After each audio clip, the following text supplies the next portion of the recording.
លោកគ្រូធំរឿងរ៉ាម៉ានីបានរំលឹកនៅបទបញ្ជានៃការប្រកួតទាំង6យ៉ាងជូនទៅដល់កីឡាករទាំងពីររួចរាល់បាទឈរទន្ទឹមគ្នាបែបទឹកទី1រ៉ាន់វ៉ាន់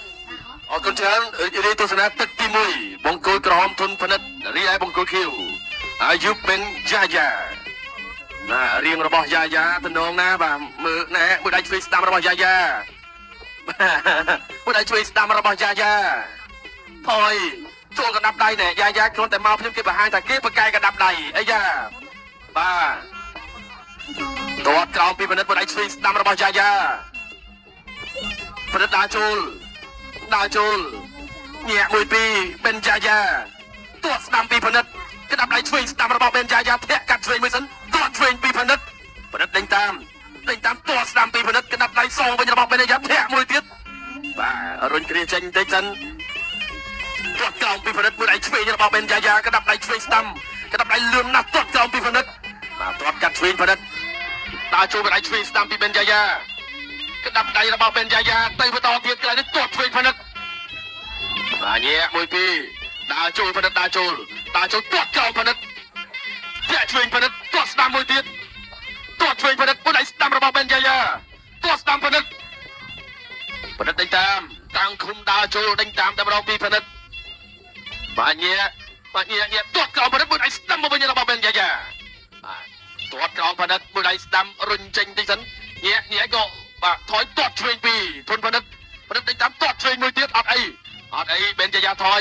ផនិតដេញតាមទាត់ក្រោមពីផនិតចាប់គ្រាបាទគ្រាចាក់ជង្គង់ស្រាលដូចគ្នាបាទគ្រារុញទៅនឹងសូវៀតលោកអញ្ញាកដាក8បាទទស្សនាជាបន្តទាត់ឆ្វេងរបស់ផនិតទាត់ឆ្វេងពីផនិតដេញតាមទាត់ក្រោមមួយទៀតពីផនិតទាត់ឆ្វេងរបស់ផនិតទាត់ឆ្វេងមួយទៀតមួយដៃឆ្វេងស្ដាំរបស់បេនយ៉ាយ៉ាបង្គោលខៀវផនិតដេញតាមទាត់ក្រោមពីផនិតទាត់ឆ្វេងមួយទៀតបាទទូដៃ1 2ញាក់មួយសិនអត់ទាន់ទៅចេញញាក់មួយទូដៃ1 2ទាត់ឆ្វេងរបស់ផនិតបន្តដេញតាមទាត់ស្ដាំកាប់ផ្លូវខាងក្រៅទាត់ឆ្វេងមួយទៀតពីផនិតចាប់ជើងជាប់ក៏លបទៅវិញបាទលោកអញ្ញាកដាទី8ប្រាប់ថាឲ្យវាយជាបន្តដើរចូលញាក់ក៏បាទទូដៃពីអត់អីដេញតាមទាត់ឆ្វេងពីផនិតមួយបាត់កែងពីផនិតអត់ចោលបាត់កែងឆ្ងាយពេកដេញតាម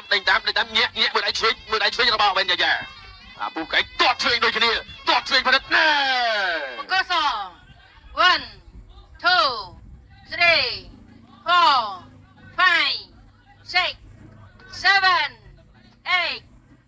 9 10បាទលោកកញ្ញាកដាលគឺរកដល់10បញ្ចប់ការប្រកួតទៅហើយបាទស្របផនិតក៏ទៅសំពះសំទោសក្នុងការបង្ហាញនៅសុជីវធម៌មួយដល់ក្នុងនាមជាអ្នកបាទស្រឡាញ់សិល្បៈបាច់គុណដូចគ្នាបាទយើងទស្សនារូបភាពជាបង្ហាញជូនបាទត្រង់នេះគឺបាទទាត់ឆ្វេងហើយកាប់កែងមួយរបស់កីឡាករធនផនិតបាទយើងទស្សនាម្ដងហើយម្ដងទៀតមែនតើដោយសារតែធនផនិតគឺគាត់ព្យាយាមបាទដេញទាត់ច្រើនទៅហើយបាទហើយផ្សំជាមួយនឹងមួយជើងនេះចុងក្រោយទៅក៏កីឡាករបង្គោលខៀវមិនអាចបន្តដំណើរបានតែម្ដងបាទទាត់ត្រង់នេះបាទរាប់បានតែបាទឡើងរង្គើតែម្ដងបាទទោះបីបាទព្យាយាមបាំងក្រោយនេះអូយបាទរូបភាពជាបង្ហាញជូនត្រង់នេះបាទហើយកែងមួយនេះគឺមិនដល់ទេបាទគឺបបងការប្រកួតដោយការស្លៀកជើងរបស់បាទធនផនិតតែម្ដងបាទអ្នកប្រមាណចាសសូមអរគុណជ័យជំនះត្រូវបានទៅកីឡាករបង្គោលក្រហមធនផនិត